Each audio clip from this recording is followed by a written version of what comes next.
wabarakatuh.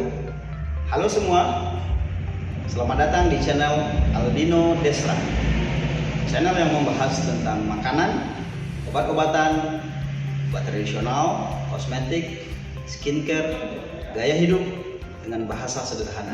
Selamat mengikuti.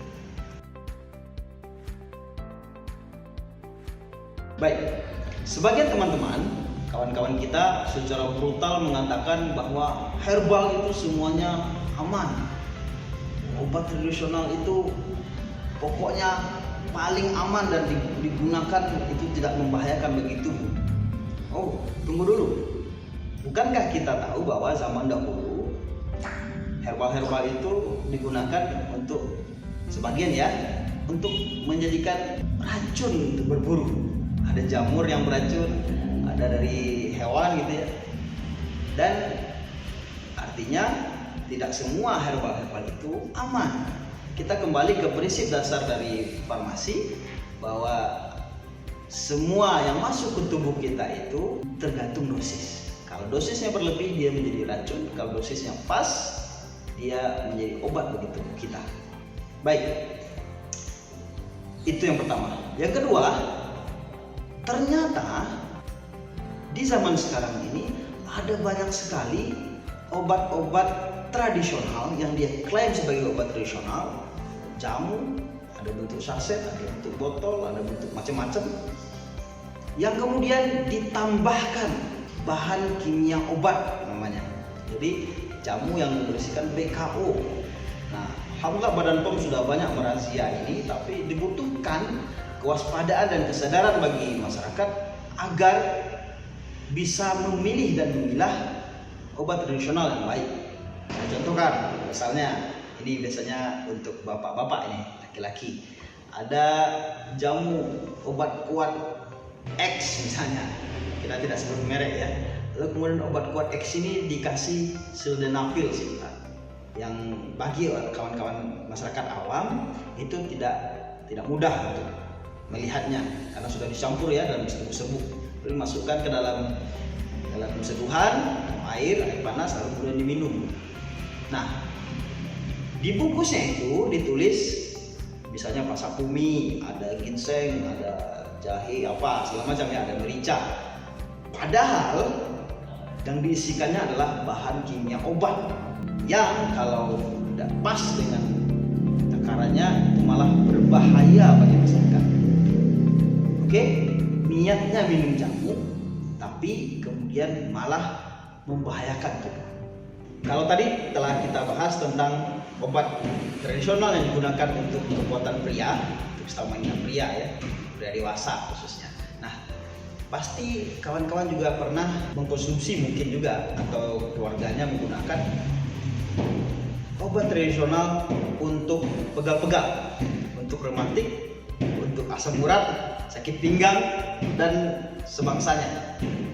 Nah, biasanya jamu ini atau obat tradisional ini ditambahkan bahan kimia obat yang dalam hal ini golongan kortikosteroid.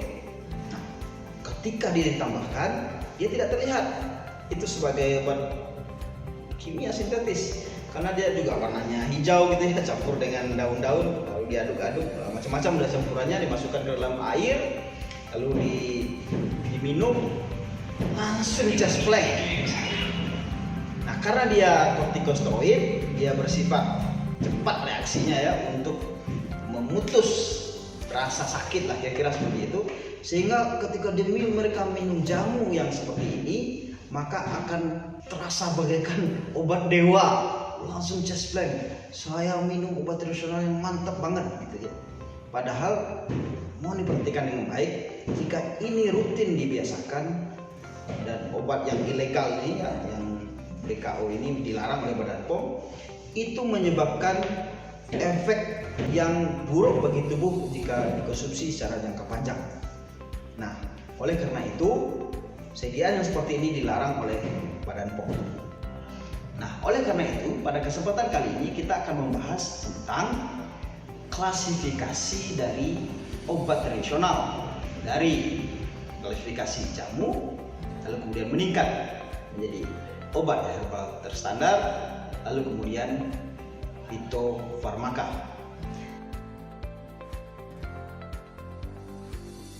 Tentu kita semua sudah sama-sama mendengar ya, obat tradisional itu ada yang sering digendong sama mama abah.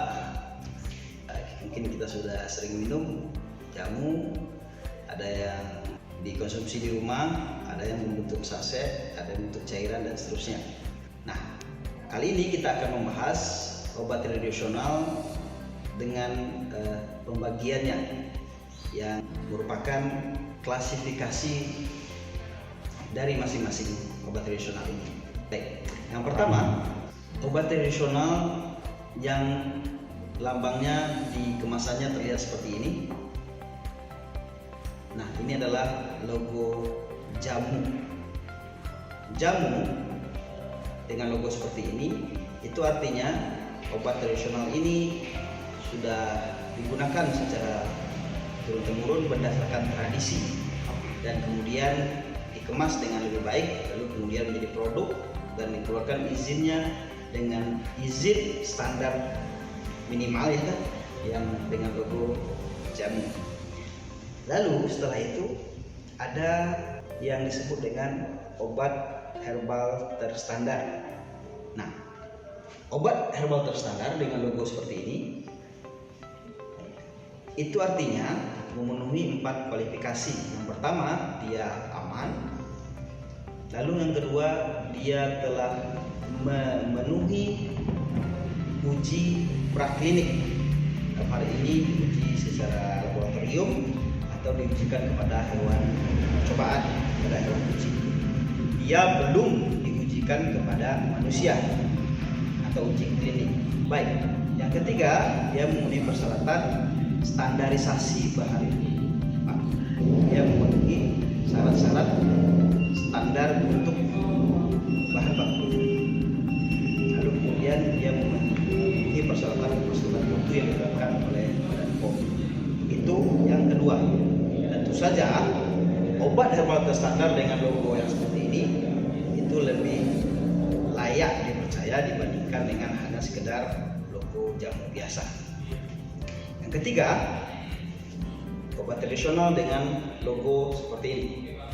Namanya obat tradisional fitofarmaka. Fitofarmaka ini telah memenuhi uji klinis. Artinya apa? Dia sudah melalui proses dikonsumsi secara turun-temurun, lalu kemudian telah memenuhi syarat-syarat herbal terstandar, lalu kemudian dia diuji kepada manusia secara langsung. Artinya obat tradisional dengan klasifikasi fitofarmaka ini dengan logo yang seperti ini itu sudah diujikan kepada manusia secara langsung dan kemudian telah lulus hasil ujinya dan kemudian dipasarkan. Sampai saat ini masih belum terlalu banyak fitofarmaka yang beredar di Indonesia, tapi alhamdulillah sudah meningkat. Dari tahun ke tahun sudah menunjukkan perkembangan yang baik. Jadi bagi teman-teman, bagi kawan-kawan semua yang menginginkan mengkonsumsi obat tradisional, maka disarankan untuk mengkonsumsi fitofarmaka atau herbal terstandar atau jamu yang telah memiliki izin edar dari Badan POM. Nah, mengenai izin edar ini kita akan bahas di video selanjutnya. Jika kawan-kawan mendapatkan manfaat dari video kami, silahkan like, komen, dan subscribe dan dibagikan kepada teman-teman yang lain agar mendapatkan manfaat dari video ini. Terima kasih. Assalamualaikum warahmatullahi wabarakatuh.